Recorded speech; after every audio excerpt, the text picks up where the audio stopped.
It's a small world after all.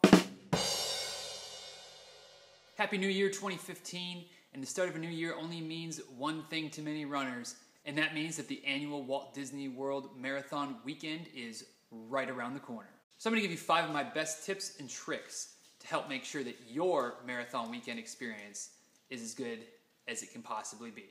Number 1, when it comes to packet pickup and going to the expo, make sure that you've printed out your waiver before you get there.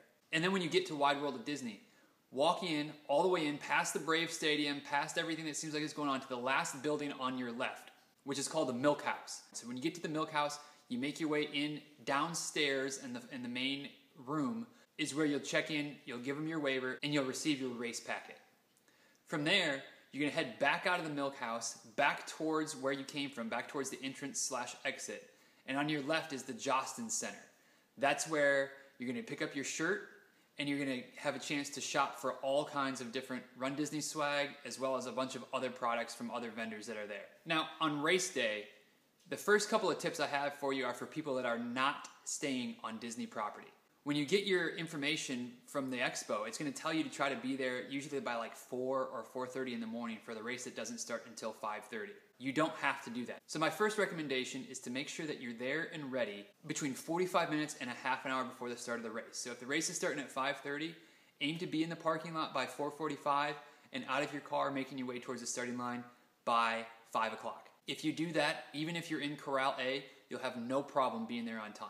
Now, if you are checking a bag, you want to bump those time frames up by about 15 minutes. So be there, be in the parking lot by 4:30, and be walking in to check your bag by 4:45, because bag check will be crowded and will be crazy, and you'll also have to go through security with your bag to get it checked. The information that Disney gives you is going to tell you to go to one of the Epcot Center exit.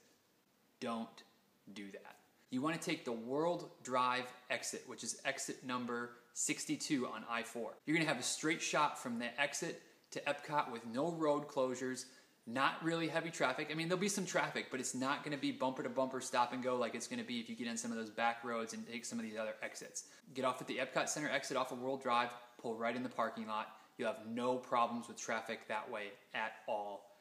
Almost guaranteed. Once you get started in the race, there's going to be plenty of opportunities to stop and take pictures with the Disney characters. Last year, during Marathon Weekend, was the first time that I ever stopped to take pictures with the characters. I've run in the Marathon Weekend races 3 times prior, as well as other Disney races 4 times prior, and had never stopped to take pictures with the characters. Last year I did, and I'll tell you what, it was by far the best experience that I've had. It slowed me down, of course. I stood in line, of course, but unless you're in the race to try to win the race, stop with the characters. It's going to be well worth it. You're going to enjoy being able to look back on those pictures 5 years from now and the memories that you've made by stopping and interacting with those characters on race day. And the final thing for today, go to the parks after your race, wearing your medal, and just enjoying the attention that you're going to get. You're going to have so many people congratulating you, telling you, good job, that's awesome, you know. You're going to get so much praise heaped on you that you may not feel you deserve, but I'll tell you what, it feels really good. So that's it for today. I hope that you have a great race this year at the 2015 Walt Disney World Marathon Weekend, whatever race or races it is that you're running. Take care, guys.